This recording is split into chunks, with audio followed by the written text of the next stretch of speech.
Donovan Mitchell put on a show as the Utah Jazz knock off the New York Knicks. And I wonder, what did we learn out of this win last night? Because it's quite interesting that there is so much now emotion and swing with Jazz fans. I think what you're seeing is the plan that the Jazz allegedly have in place to rebuild this team around Donovan Mitchell is absolutely the right plan to have because, Jake, Donovan Mitchell is the prototype NBA superstar. Yeah, I mean he's coming along. I think he's first of all I think he's rested. Number one, I think he's playing on fresh legs, which we haven't been able to see that version of Don in quite some time. So that's number one. Number two, I think last night he had himself a nice night. Obviously, he played really well. Had a nice windmill dunk at the end there. Like things were good for him last night. But I think last night, when I'm watching this game, I think. Now that Don is finding himself on the floor again, you're starting to now see him, control the team a little bit more when he's out there and kind of get back to that level that he was at. And I think, if you're a Jazz fan, you've been waiting for this for what feels like forever, but really it's probably been like 6 weeks, after the concussion thing and, COVID was ravaging the team and, they've just gone through a lot. And I think, this year, when you look around the NBA, it's turning into one of those years that it's like, hey, just try to get into the postseason as best you can type thing. I mean, I feel like there's a lot of teams who are kind of in that boat. And I think, for the Jazz and Don, that's a position that they're in right now. And I think when you look towards the future, I haven't had any doubts and still don't have any doubts that building around Don is the correct move. I just think that Don is a guy that you can build around. And if you put him in a position where he's got the right matchup and, you do what all the other teams do with their stars, he's going to eat. I look at, the Bulls and Suns play this awesome game last night, and what do I see? I see high-level offense being run, getting Devin Booker in good positions to score, getting DeMar DeRozan and getting Zach LaVine in good positions to score. And that's what I think really is the next step for this Utah Jazz offense. A lot of times, on the show, we talk about the defensive end and Rudy and that whole dynamic and their shortcomings, and we'll get to that today. But I think, last night watching this game against the Knicks, what I found myself, thinking is, hey, this team, once again, just isn't really running offense. What they're doing is bringing the ball up, running some pick and roll, and trying to attempt to kick the ball to the corner. But you rarely see it's only happening probably maybe 2 to 3 times in an entire game where they get the pick and roll. The driver, whoever that may be, Don or whoever, kicks it to the corner, and then the ball gets swung around. Whereas these other teams are doing that consistently, and they're actually running sets to create and get the offensive look that they want. They're dictating to the offense. And I think that really is what this Jazz team is missing. And when we talk about what the correct way would be to build around Don and what that would actually look like, we've said many times on the show that, hey, they need wing defense. They need some athleticism out on the wing. But I don't think that just applies to the defensive end. I think this team, and specifically Donovan Mitchell, would thrive if he had, and it doesn't need to be the best player in the league. It doesn't need to be someone who's a all-star like every single year. But if he had someone out on the wing who was able to get to the basket consistently and who played smart basketball, again, you think of guys like, again, your Mikal Bridges or like that role player-esque guy who's clearly a number 2, who's not pushing Don to be a number 1, knows his role, is good at getting to the cup, plays smart basketball. Those are the kind of guys that I think the Jazz need to bring in. I think you need the Steph and Clay setup where Steph Curry is clearly the superstar of that team. Yeah. But you have a number 2 that can lead the way on any given night. Mm-hmm. That's what this team needs. And I think what you see out of Donovan Mitchell on a night like last night is he doesn't need to make 3-point shots to win you a game. They shot 25% from 3 last night, and they won. Now, obviously, Mitchell Robinson went berserk in that game and put up an incredible 19 points and 21 boards without Rudy Gobert in there. And this is the constant conversation that's had. A lot of people will tell you, well, if you build this team around Donovan Mitchell and you ship out Rudy Gobert, who's going to rebound and play defense? Well, don't forget that Rudy Gobert makes on average $41 million a year. If you build this team around Donovan Mitchell, you're going to allocate that $41 million to other parts around him. It's not like you're just taking Rudy and his money and throwing it out the window, right? And it's not like you cannot win, in my opinion, to a certain point with Rudy and Don playing together. We've seen that already. We know how that movie ends, right? So my point is, what you see out of Donovan Mitchell is special and unique on a nightly basis. And the idea that Don doesn't want to be here, I don't believe that to be true.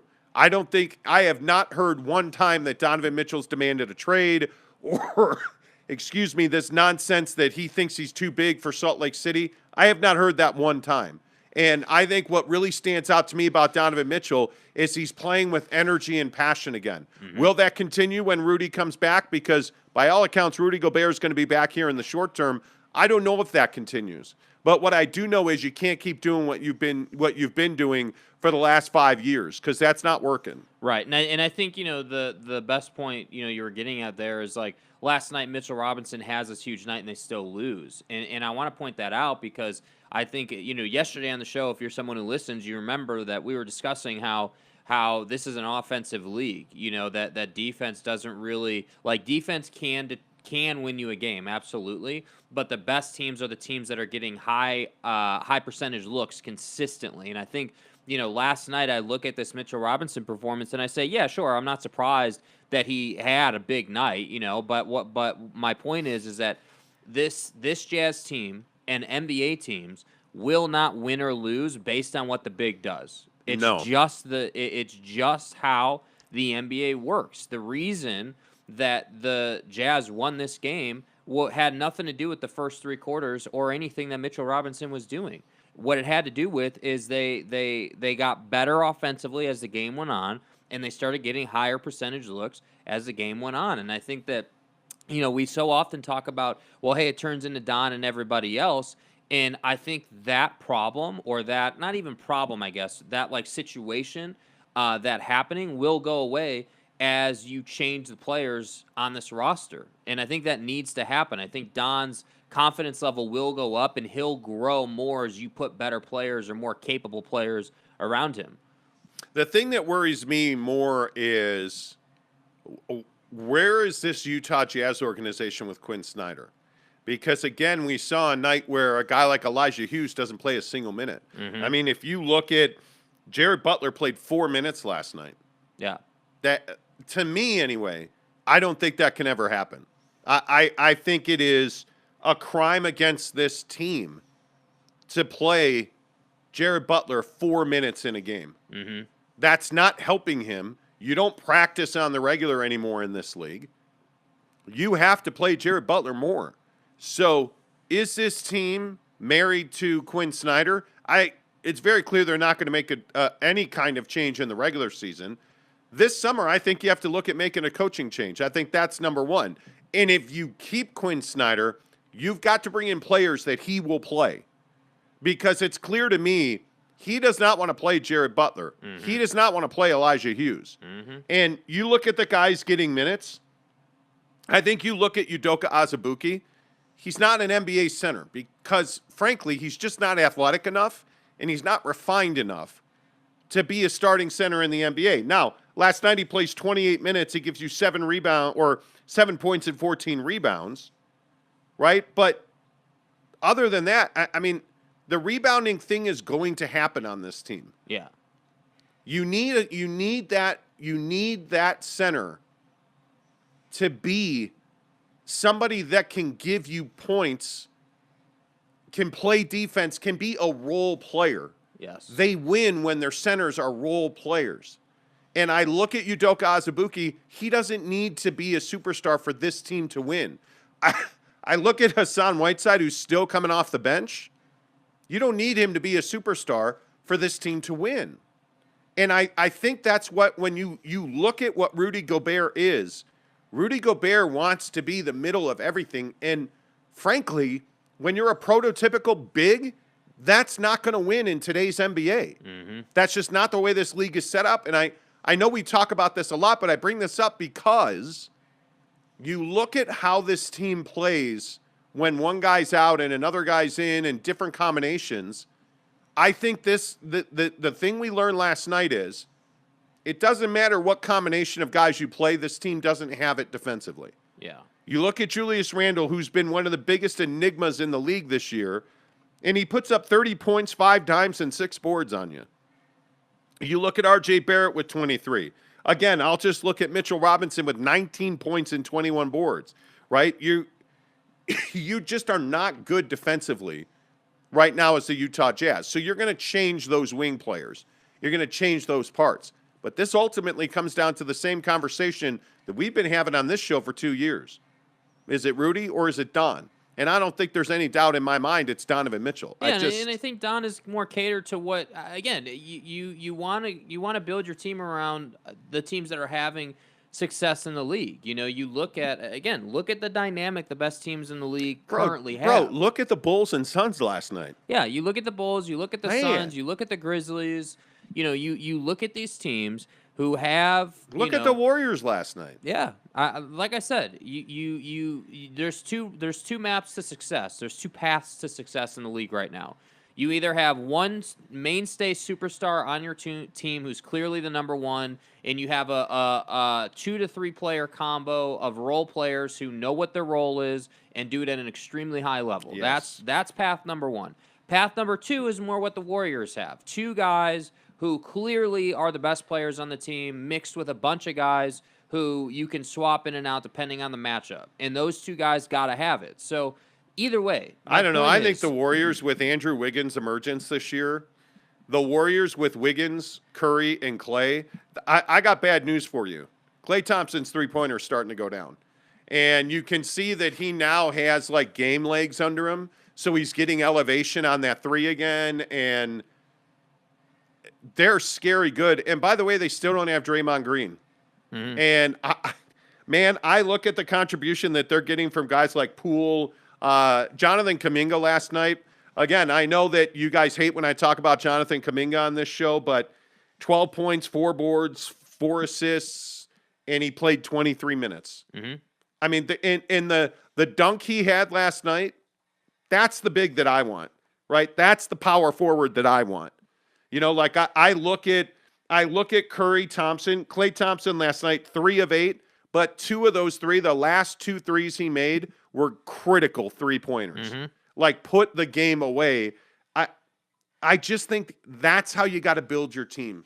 I think you need two guys that can get them basket whenever they want, and you need a third guy who can pick up the rest of the team. Yeah. And right now you have one guy. You have one guy, and I'll go to my grave saying it. Donovan Mitchell is a generational talent. Donovan Mitchell is the superstar that this team needs to be built around. Donovan Mitchell is your franchise player. That's every day. Do it. Go all in on him. Build around him. And when I say build around him, create an atmosphere that caters to what he does best. Mm-hmm. Let him be creative. Let him go to the basket. Let him shoot when he wants. I would encourage Donovan Mitchell to spend this entire summer working to become an elite mid-range player. I watched a game in Chicago last night with the Bulls and Suns that was won in the mid-range. I look at DeMar. I look at Book. I look at Chris Paul. You know, I'm not much of a Zach LaVine fan, but even the way he's playing in the mid-range, mm-hmm. he's got that stop and drop that's just – that's what this league's becoming, right? But all those guys can do what? They all can shoot the 3 really well. Don already shoots the 3 really well. Don already gets to the basket really well. Become a lethal mid-range player this summer. Yeah. Because he's already got the ability. Yeah. I mean, Don can play in the mid-range. Now that needs to become a trademark. Yeah, I think he just needs to enhance his ability to mess with teams in the mid-range. I mean, like, if you think about, again, like Chris Paul. Chris Paul isn't the most athletic guy in the league anymore. Chris Paul certainly isn't the most explosive guy in the league anymore. But, man, that handle's elite, and he knows how to get to his spots, and that's what Don needs to learn. And you can't run on him. This is an important conversation if you're a Jazz fan. How do you beat the Utah Jazz? Well, you get out and you run, right? Yeah. You get after it because they lack athleticism. The difference with Chris Paul is not the most athletic point guard in the NBA, mm-hmm. but he's crafty, he gets around, he shoots well, and he's got a bunch of dudes around him. Did you see Mikal Bridges' defense last night? Like, that's the guy, man. How is Mikal Bridges not an all-star? Yeah. right? With all due respect to Dejounte Murray, like how is Mikal Bridges not an all-star? But like that supporting cast is what the Jazz need to go and find. But I think the thing from the mid-range is the other thing that nobody ever talks about is when you're making shots from the mid-range, it doesn't allow the other team to get out in transition and run. That's the thing. Like with this Jazz team, a problem they've had is with all the threes they're shooting, when they don't shoot the three well, like last night is a decent example. You shoot 25% from three. A lot of those threes turn into longer rebounds that the Knicks or whoever you're playing are going to get, and they're going to get out and run. So imagine Yes. a situation in a Utah, a version of this Jazz team that really embraces the mid-range and finds a way to make a lot of those shots. I know the three ball is kind of like the home run in baseball. Everybody wants to see it. It's what we all talk about. But winning championships is from the mid-range. It always has been that way. And I think it will always continue to be that way because that's where the offensive player can control the pace on that end of the floor. And that's what they need to get better at. Well, and I also think that there was this discussion, in the post-show comments on YouTube yesterday about whether or not defense wins you championships in this league. Mm-hmm. And I again say defense is really important. I agree with that 100%. But the best players in this league, again, DeMar DeRozan, Devin Booker, like the guys putting the ball through the hoop this year, the Ja Morants of the world, Kevin Durant. What are you going to do? You're the best defensive player in the NBA. You're not stopping Kevin Durant. Yeah. You're the best defensive team in the NBA. You're not stopping Kevin Durant. And I think the thing that where my mind always takes me in this conversation is, I think of some of the greatest, like I think of that Giannis block in last year's finals where he's playing the pick and roll and he has that kind of series, championship defining play. And my thought when that happened was, man, that was just really poor execution in the pick and roll. I mean, you did not put yourself in a good position to score, and that gave Giannis the ability to go ahead and make that play. And when I think about all the best moments in the NBA over the last 3 decades, whether you want to look at Jordan or Kobe or LeBron or Kevin, even Steph, like Kyrie. Kyrie, exactly. I mean, Steph was in Kyrie's face on that sidestep three that won him a championship, and he still made it. And that's why I say, it's great. It's not a slight against Rudy Gobert to say that that's great. You're a defensive player of the year 3 times. That doesn't mean you're a championship. It's a huge accomplishment. Yeah, but it doesn't mean that you're a championship caliber player. Well, and look at Giannis. Why has Giannis become the most dominant force in the NBA? Yeah. Because he's knocking down the mid. He is lethal in the mid-range. His offensive game has developed. He no longer has to bully his way to the basket to score. And I think, we also saw this, and it should be stated, we saw this process play out with LeBron in his game. LeBron, if you go back and you look at LeBron film, LeBron was explosive, dunk on you, going to physically dominate you guy for probably 10 years. And then, when he had to kind of remake his body because his back was starting to give him problems, he realized, okay, I can't be that guy anymore. I got to start to be a pick and pop, Swiss Army knife on the offensive end and he's kind of really guy. rebuilt his three-point shot. Yeah. I just look around the league and I look at the teams, that are truly competing for a championship right now, and they're all very balanced. They're very good offensively. I mean, the Memphis Grizzlies are probably the best example of a team that's gotten much better offensively, but they've also gotten much better defensively, on a team standpoint. But you look at how that team came together, not from a GM building a team perspective, but like the guys in the locker room, not just Ja, but like your Desmond Baines, your Jaren Jackson Jr.'s, like these guys that are the fundamental core pieces of the team have come together, and that's what I'm curious about with these Utah Jazz they've teams. aged though. I mean, but this is the other side of the Jazz conversation. The Memphis Grizzlies are very young. They're still very young. And that coming together happens through growth and maturity. I mean, it's the same thing with the Golden State Warriors. The Golden State Warriors didn't become one of the best teams in the history of the NBA because they weren't mature. And then when Steph, Clay, and Draymond all grew up a little bit, that's when you started seeing them turn into this juggernaut. Anyway, you're near there. The point is, I just think this Utah Jazz team, you're seeing why Don is so special. That's really what it comes down to. Let's get your comments. Good morning to Edgar Garcia, Eric and Raleigh, Rudy Sanchez, James Knight. What's up with you? The Blind Swordsman says, morning, boys. Donovan Mitchell went off for 45 if he wasn't tired from rest. He's taking a lot of time I off think, recently. you know, I see what you're getting at there, but I also think that you're seeing, you know, the way Don's playing is partially because he is rested. I mean, he has fresh legs. He's able to do what he wants to do. I think right now the way Donovan Mitchell is playing, I think is 80% of what he can actually be. I think there's still another 20% in decision making, in shot selection, in I how think he's his going about max it. right now is 80% of his ability. Yes, I think yeah, he needs to, that 20% is going to, yeah. I think that 20% is defense in mid range. But I think that 20% will ultimately take him and this team, should they do this build, this retool, if you want to call it that, you know, this roster movement. If they do that right and he adds that 20%, they're going to be an NBA Finals threat. Yep. What's up, Dane? Good morning, JP Shanahan. Yeah. Brylark says Jazz still going to lose in the first round. They are. Too bad. Yep. James Knight says Donovan will be a better player than Booker when their careers are done. Okay, cool, man.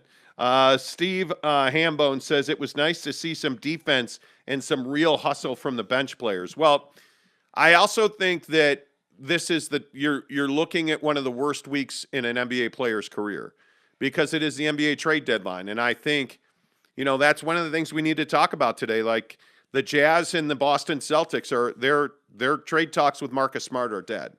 Talking to people around the league yesterday, the Boston Celtics want John Collins in Atlanta, and they're willing to give up quite a bit to get him. And I think that Atlanta has the ability to trade John Collins wherever they want to send him.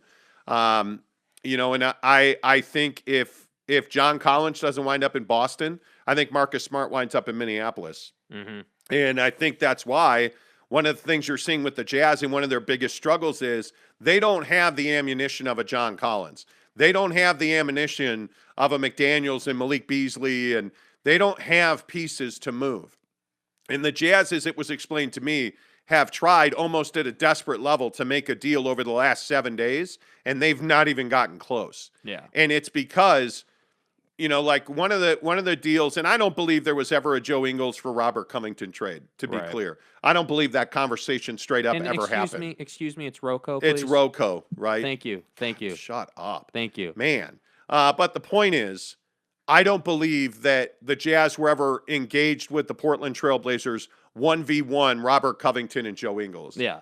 And the guys, I've never heard that, not once. Now, I've heard that there was a Robert Covington deal. I've heard the Jazz, had interest in C.J. McCollum, who I also think is going to wind up being traded.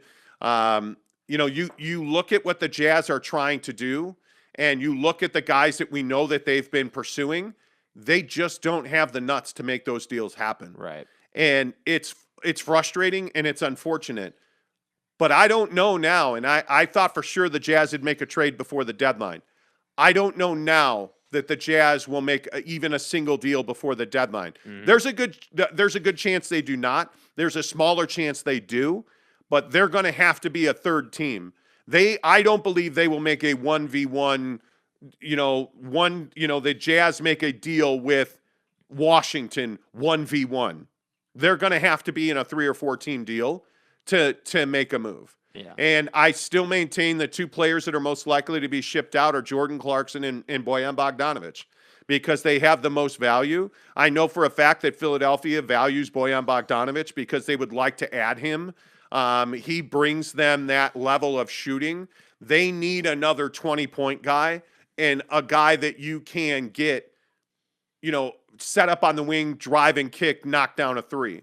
Because right now, whether this Ben Simmons trade happens, and I'm not convinced the Ben Simmons trade happens either. Right. But if you look at James Harden for Ben Simmons, what's the one thing that's going to happen here? Well, you probably have a pretty good chance that Thibault goes out in that deal. If I'm Brooklyn, I'm probably going to need Thibault in that deal. Yeah. But if you look around the rest of that 76er roster, there's almost no doubt that Seth Curry is going to have to go somewhere in that deal, right? One of those 2 guys goes out, and then you're going to have a piece there. But either way, the Sixers, if they trade Ben Simmons and you include a Seth Curry in that deal, you need a knockdown 3-point guy. Bojan Bogdanovic fits that bill perfectly. And in my mind, the Jazz could be a third team in that deal to help balance books, move draft picks around, that deal could happen with the Jazz. I don't know. I know that Justin Zanuck and Danny Ainge have been trying to find their way as a third team because they simply have not been able to even get close on a deal for one of their guys to go here to get me X, Y, or Z. Right. They're just not in those conversations. And I think, the shocking thing to me is that John Collins is so readily available. He is, to me, the answer to so many problems in this league.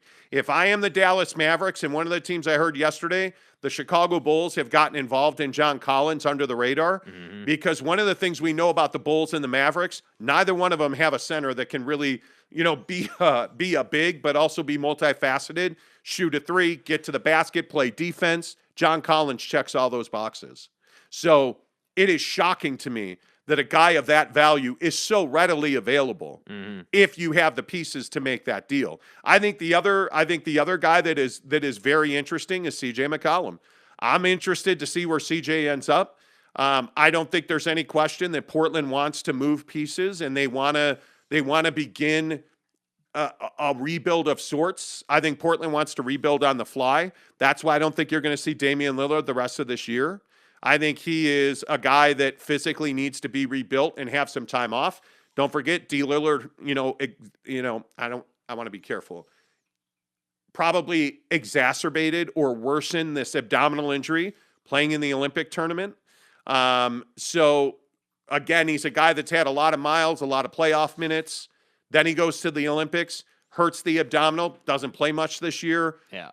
I think what they want to do is retool and have a healthy Damian Lillard to finish his career in Portland and give him a chance to win a championship. Because let's be honest, right now, CJ and Dame have not worked. No. That's not been a combination. And you can see you've slowly begun to move pieces around in Portland. Gary Trent Jr. is no longer there. Obviously, now Norman Powell and Rocco are no longer there. So you're beginning to see the Jazz and the Blazers, and I know that people got pissed when I said this a couple of months ago, the Jazz and the Blazers are in the exact same position. Dame and CJ have worked to a certain extent, right? Don and Rudy has worked to a certain extent, but now you've got to start, making over the roster to go somewhere else, go to the next level. You got to improve it. And so I think that's why I think you're going to see a CJ trade because they're all in on Dame. Yeah. And there's going to be some upset people in Portland when that deal happens, but I think he and John Collins, I think those are the two guys that could and will be moved. I don't see that this Ben Simmons James Harden trade can be made now. I just don't think that the Brooklyn Nets know exactly how they value James Harden. Well, and if you're Philly, you got balls trading your best player up the street. Like, I mean, that's ballsy as hell. Because you're going to run into Ben. If you're the Philadelphia 76ers, you're going to run into Ben Simmons if you trade him in the Eastern Conference, especially to Brooklyn. Yeah. I don't like that deal at all. Yeah. But I just don't think, and one of the things that I heard yesterday was that Brooklyn doesn't have a real value on James Harden because I think this Brooklyn experiment, to be truthful, has damaged James Harden's reputation around the league. Yeah, I don't think people look at James Harden as the killer he was in Houston anymore, and that's a problem. No, and he wouldn't be that guy in Philly either, by the way. If you're the 76ers, you're not trading for James Harden to become the rock of that franchise. I honestly am not sure. I mean, obviously Embiid's the guy, of course, but I think that if you're going to trade for James Harden, I mean, you have to find a balance there. I mean, you're going to have to figure out, how do we get James enough looks, but how do we continue to feed Embiid because he's been dominant. He's having probably his best year ever. He's obviously in the MVP conversation. Like you're going to have to find that balance, but that's why I think that probably is a summer deal, just thinking about it, because if you're Philly and Brooklyn, you want to be able to kind of have some time to smooth all this out. You don't want to just throw these guys into the mix and hope for the best type deal, even though that's basically what Brooklyn's been doing the whole year, like just throwing guys on the floor, and hoping for the best because of the Kyrie COVID thing and injuries and everything that's gone on. So, well, and the other guy you got to talk about is Pascal Siakam. And if is he truly a guy that has big upside, because he's been a disappointment the last 2 years in Toronto. I don't think there's any doubt about that. He was not a foundational piece in their championship. by most people's beliefs. Obviously, a lot of people feel like Kawhi and Lowry are the reasons that team really, was able to cement their championship path. But you look at Scotty Barnes and you look at Pascal Siakam. Those two guys are two other names that you could see moved. Obviously Fred VanVleet's not going anywhere in Toronto, but I think there's a real opportunity for championship caliber teams to get better. Yeah, and Brooklyn, sorry to interrupt you. I think Brooklyn and Philadelphia both need this deal to happen like today. They need to move on from Ben Simmons, and Brooklyn needs to move on from this thing that they have going, because the real issue is you're without Kevin Durant and you're without Kyrie Irving for home games right now. Well, guess what? Now you're also without James Harden because he's got a hamstring and a hand injury. And you're, you're looking at a situation where I don't know what Brooklyn does if they don't go and get a Ben Simmons. Yeah. I don't know what that does. And to your point on Ben Simmons in Philly, I think he's a perfect fit for one particular reason, that Joel Embiid, A, realizes he can't do it alone, but B, he's an incredible passer. The guy has the ability, and I think what they want to get back to is putting Joel Embiid at the elbow and letting him create, either for himself or for James Harden. Right. And that's when this team was at its best. And I think one of the things that really stands out to me is how vulnerable Milwaukee is at the top of the East.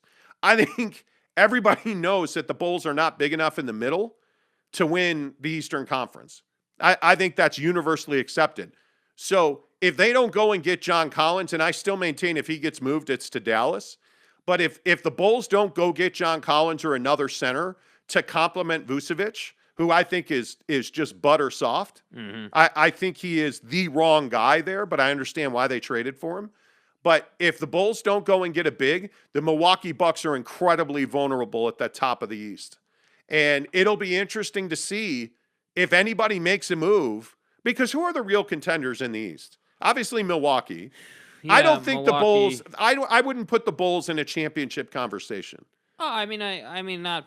You mean the Eastern Conference championship? Yeah, as they are constructed right now, I just don't think the Bulls just can't play bully ball. Philly, Brooklyn, I think without question, Milwaukee all can bully you in the middle of the paint. Yeah, I think, I could see a path where the Bulls would get to the Eastern Conference Finals. They wouldn't win it, but I could see a path where they get there. I think that'd be tough. I think that the advantage that Milwaukee has over anybody in the East is Giannis. I think Giannis is the X factor that allows them to do what they're able to do. And I think that, if you're going to beat Milwaukee, you have to have a big that's mobile and pulls Giannis away from the rim on defense. And by the way, one of the guys that everybody points at to make that happen is John Collins. Right. Is the mobile big who can pull Giannis away from the basket. Now, he's a better player than John Collins is, but on defense, on the defensive end, Giannis has to respect Collins. Yeah, well, and I think that the thing, and this is kind of what the Jazz and other teams suffer from. Like, if you have a big that's a threat in the pick and roll game, is in terms of lobs and in terms of being able to make an elbow jumper, that really changes what the defense has to kind of respect. So I just think that, John Collins, I wouldn't be surprised if they move John Collins. It would be a real shame if he went to Dallas, because I still think if he goes to Dallas, they're still going to lose, because I don't think Luka is a championship caliber player at all.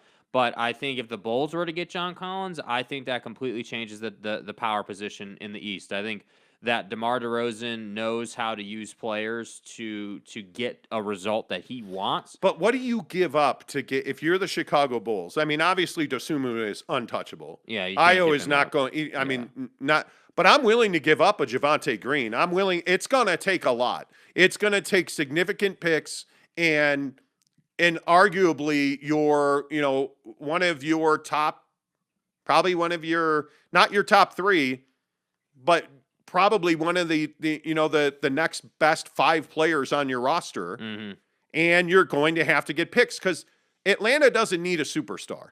What Atlanta needs quality depth that can be counted on. Yeah, consistency. That's what Atlanta needs, right? So I look at where the Bulls are now. They are not better than the Miami Heat, in my opinion. They are not better than Milwaukee, but I don't know what Brooklyn is. If Brooklyn's got their 3 guys healthy, the Bulls are not better than the Brooklyn Nets. I don't know that anybody's better than the Brooklyn Nets. I think, I mean, I don't know. I guess I have more faith in the Bulls. Like, I think they've been playing hurt for how long now? I mean, you haven't had Caruso, all season. You haven't had You have Lonzo, you haven't had Lonzo Ball, DeMar DeRozan, and Zach LaVine in the lineup. It can't be more than a handful of games. And that's what I'm saying. Like, I think when they're all together, they're a very dynamic team. They are tough to defend, and I think that Lonzo brings a level of toughness. The problem is that he can't stay healthy. He's got knee problems. He's a tough guy, but his body just won't keep up with him. And I think the Bulls can be a problem. I think the Bulls at 100% could get to the Eastern Conference Finals. I don't think they're an NBA Finals team, but I think they could get to the Eastern Conference Finals. The other question is, what are the Lakers going to do with Russell Westbrook? Because there's a lot of people, who think that they could trade him into a buyout contender. They could buy him out, and they are going to be very creative and aggressive leading up to Thursday. I mean, they're one of the teams that most people think are trying to get Julius Randle because he would be a phenomenal ad for the Lakers. The problem is that you just don't have the cap, and you probably don't have the assets to get him as you're currently constructed. They're also trying to get Montrezl Harrell back, but again, same circumstance there. I wonder how active the Knicks will be, because I do think that if you put Julius Randle, again, in any of the contenders in the East, Philly, Boston, Brooklyn certainly would love a Julius Randle type player in the paint. You put him on any of the contenders in the West. I mean, Julius Randle's a guy that can top you off for a championship. Yeah, for sure. I just don't know if the Knicks are willing to trade him, even as unhappy as those two have been together. I think the Knicks want to be involved in the McCollum thing. That's what I think. I think the Knicks want to find a dynamic wing that can lead their team. That's what I think. And I think they understand that RJ Barrett still needs development. And I think that, a McCollum he's close, level, though. Yeah, he's close. RJ is but really I think close. He still needs more development. He does. And I think that, a McCollum-esque player can bring that development. And I think that, Julius there's a video going around about him getting into that spat on the bench with the coach. And, Julius has been, up and down emotionally this season. And I think, he's past his best times with the Knicks. And I wouldn't be surprised if they moved him, but I highly doubt they would ship him out in the East. I think that Julius is too good to trade him in your own conference. You got to trade him out West. And I think Portland's your suitor. I think that Portland would love to pair Dame with Julius, and then they can add around that. So I would not be surprised if that happened. Yeah, we'll see. Austin Lewis says, good morning to my favorite casuals. No bidet yet? No bidet, bro. Haven't casual. Yeah, haven't added a bidet yet. He also says Rudy for Randall. There's only one. No, I don't think so. I think the Jazz are not going to make a foundational trade like that until the summer. Because I think you got to sit around the table when you're not playing games in the offseason, the week after the season ends. And the last week of the season, you're probably going to make a firm plan. Hey, are we keeping Quinn? Hey, is Justin Zanuck going to be our GM going forward? And then the day the season ends, the next day you're going to make significant, front office coaching changes. Right. And then I think after that, you got to make a decision, and they know already. They know what they're doing. I mean, you have to make a decision on, how to best move forward with this team and this roster. Yeah. Because you just don't have a clear path to rebuild them. So, but I don't think they're not going to trade him now. James Knight says you could argue a certain big at the Bucks had a big say in their title last season. Well, obviously Brook Lopez is a beast. But when you look at Brook Lopez, compare him to Rudy Gobert. There's no comparison. Brook Lopez is a far more mobile center. Brook Lopez is a guy that can shoot the three. He can shoot the mid-range. He can play at the rim. You'll remember when Giannis was hurt last year, he hurt that knee in their run. Where did Brook Lopez end up? With his back to the basket. And he played at the rim. And when Giannis came back, he was still shooting threes. Brook Lopez is known as an elite shooter. And he has an offensive game at all three levels, from three, from mid-range, and with his back to the basket. And, yeah, he absolutely was an important part of their championship last year. And I think he's the guy that, excuse me, I think he's the guy that perfectly illustrates the shortcomings of a Rudy Gobert, the limitations of a Rudy Gobert.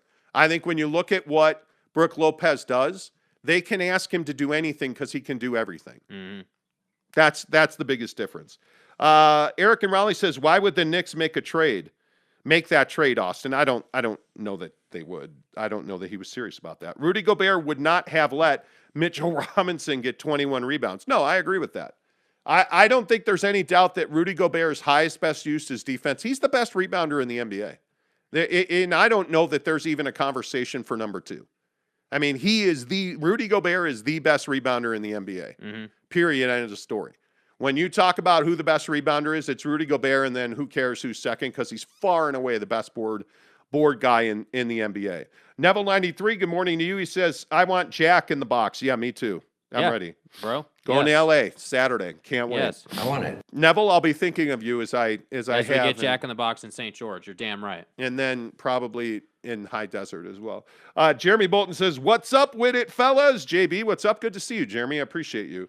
James Knight says, give me Azubuike ahead of Whiteside. His body language and effort is disgraceful. Totally agree. Yeah. Hassan Whiteside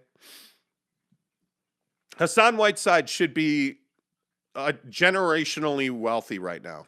The guy should be one of the highest paid bigs in the NBA, and he's on $1 million contract because he just is not mentally tough. Yeah.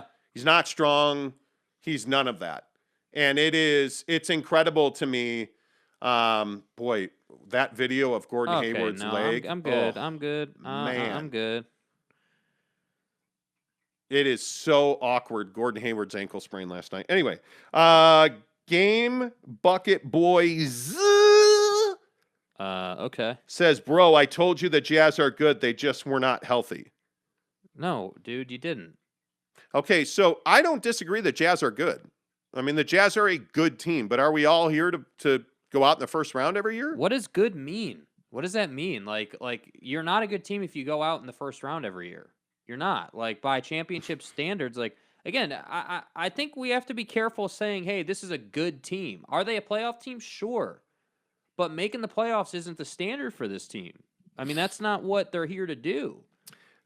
Michael Burton says Harden let himself go in the final season of Rockets to get out, and I think this has impacted his game by playing more forward with the Nets. I don't think he's in bad shape. I honestly don't think that James Harden is out of shape or fat, or I think James Harden is a big dude. Mm-hmm. And could James Harden be in better shape? Sure, he could. Fat. But he is. I don't think he's fat. I think that's a misnomer. Mm-hmm. I really do. This cough is killing me. Like I don't cough during the day, and it's probably because I'm using my voice and projecting my voice, and Mm-hmm. I didn't cough almost at all. I think I might have coughed twice the entire day yesterday. Right. Yeah. And then I sit down at this microphone, and all I can do is cough. MFers. eBay, the Sofa Surfer says, what about Ukraine? Just kidding. Go Jazz. Thank you. This is fucking America. Love that. Caleb says, does anyone else notice that other teams isolate Bogey on defense and then straight up abuse him? Oh, that's the game plan every night. Nightly basis. Yeah, that's the game plan every night, about Caleb. that a lot. No doubt about it. Randall was dominating him. Bogey could not stop him. Dominating him. My question is, why was Eric Paschall not on Julius Randle? That's what I want to know.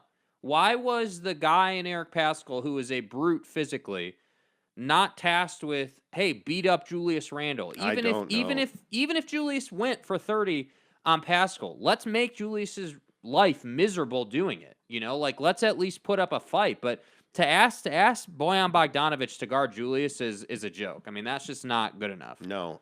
Caleb also said, and Caleb, didn't you go to the game last night? I think Caleb and I follow each other on Instagram. I think you were at the game last night. What if we made a trade for Kevin Love that would be a great role player for the Jazz? Well, I said that a long time ago. I think his skill set is what this team lacks, a bench big. I don't even know that you need to start Kevin Love because I think his highest best use is 25 minutes a night. But Kevin Love, the Brook Lopez conversation, he can play at 3 levels, and he's a really good rebounder. Yeah. People forget that Kevin Love is one of the best rebounders in the NBA. and he can shoot the three, and he can play on the block. Yeah. I like Kevin Love's skill set a lot. He's making a ton of money, though. Jeremy Bolton says Jazz need Jay Crowder or Rafael Varejao to enforce some fools. Jay Crowder, again, hits another big three for the Suns last night. Because I'll drop that motherfucker. Jeremy Bolton says James Harden's not fat and Grizzly Adams had a beard. Exactly right. Brylark says James Harden needs to get on the Carmelo Anthony training regimen. He does. He does. But I also think that Carmelo Anthony almost lost his career. Yeah. Like, he was done. He went to Chris Brickley, got in elite shape, became an elite shooter, and now he is a vital part of the Lakers. And before that, the Blazers. John Jackson says regular season and playoffs are two very different levels of playing. Thank you. Caleb says, yes, I was at the game, and Kevin Love's a great outlet passer. Yes, he is. Top Ramen says Mark Eaton's back to the basket game is better than Rudy's. Wow. Well, I don't. One of the things that we hear a lot about is that we hate Rudy Gobert on this show. It's not that we hate Rudy Gobert. I just think you have to be brutally honest about what his limitations are. Yeah. You're in professional sports, that the hard thing is when you talk about guys, you know what their best is, but how willing are you to admit what their worst is and what their limitations are and how those limitations impact your top end as an organization? Never. And Rudy Gobert's top end really limits the Jazz ability to win a championship. And when you pay a guy $41 million a year, you can pay Kevin Love or you can pay Kevin Durant $41 million a year. You can pay LeBron James $41 million a year. You cannot pay Rudy Gobert $41 million a year. And I know, again, the contract seems unfair that's always what comes up, but it's the reality of professional sports, bro. man. It is the truth. It really is. What major trade do you guys see happening? What's the most likely? I think, I don't have any doubt that, Jeremy Grant probably gets moved. I don't know who's the best player, who's a better player, John Collins or Jeremy Grant. I think those two likely get moved. I think they will move C.J. McCollum. I think C.J. McCollum's a guy that could get moved. I think the Knicks want him, and I think the Knicks are a little over the Julius Randle attitude problem. Yeah, I look at the Karis LeVert deal, and I look at some of these deals that have been going on. And you can just see it's just that percolating at the surface thing. Right. There's going to be a deal, and my guess is it'll happen tomorrow. Right. There will be a major deal that will tip everybody, over.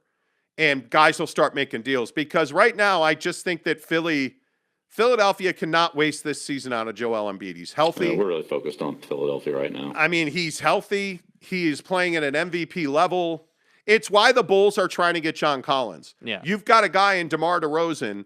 I mean, if you look at Philly, you've got a guy in Joel Embiid that's playing at his best ever. He's carrying you. And he has no help doing that. Tobias Harris be damned. He has no help doing that. So you need to go and get him help because Milwaukee's vulnerable, right? So you're going to do that. You have the Chicago Bulls that you have a star in Zach LaVine who has not been able to stay healthy, but when he plays, you're getting incredible minutes out of him. You're getting an MVP performance out of DeMar DeRozan, and you would think at some point, that Caruso and Ball and Javonte Green and all these guys will be able to get together, be healthy, and make a run. Yeah. So if you add John Collins to that, you feel like, okay, all of a sudden, the Bulls are now Eastern Conference Championship caliber. Yeah. Those are the guys that need just that little push over the edge to make a deal. Yeah. Right? I think the Jazz are desperate to make a deal. They just don't have the ability to do so. Mm-hmm. So I think you're talking about two very different places in time. Caleb says Pistons need another guard. Killian Hayes is not it. I agree. Killian Hayes is a huge disappointment because, man, you remember when he came in, he showed some stuff, and it's just not been there consistently.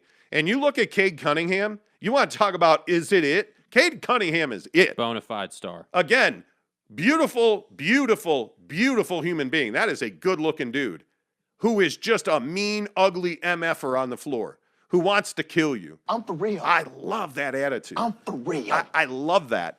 And so that's what I love about all these young guys. Mm-hmm. You see this next crop of superstars coming, right? Like you see Ja Morant.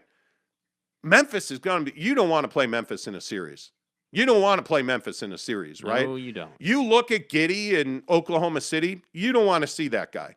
Because that guy, him and, I don't know if Lou Dort ever turns into a consistent performer. Physically, he's consistent. Oklahoma City's got some talent. You look at the Houston Rockets, 18 months from now, my God, they're all going to be killers, right? Yeah. I look at Golden State. I want nothing to do with Golden State because Well, you already know what that is. I mean, You already know. there is some talent in this league that is young. And man, it's going the next 5 years, I think we could see balance and absolute throat punching in the playoffs. Yeah, Charlotte. Look at what Charlotte's go. And what is going on with Bulk Knight? Where did he go? Somebody asked that on Mad Dog Radio yesterday on Sirius XM. I don't know. Man, I'm telling you, Charlotte's got dudes. Yeah. Miami's got dudes. I mean, Everybody's got dudes. It's who can put it together. yeah, Giggity, look out for Minnesota. I didn't even mention Minnesota yet. Yeah. I mean, if Minnesota gets a guy like Marcus Smart, do you really want? Lidocaine and B12. Man, do you want to see Get it them in a going. series? Get it going. Do you Get it want to going. see that T-Wolves team in Bro, a series? Pat Bev came back and was already causing havoc, man. I mean, it just is. I'm telling you. You take out the ability and the need to rely on Patrick Beverley because you brought in Marcus Smart. Good luck. I mean, this is going to be fun. This is going to be fun. Jazz can only beat Dallas in the playoffs, probably. Cam Harrison says, "Morning, guys. Shout out to Mo Bamba." Shout out to Mo Shout out to Mo Bamba. Bamba. Hey, Shout there out he to is. Mo Bamba. What's up? Good to see you, Cam.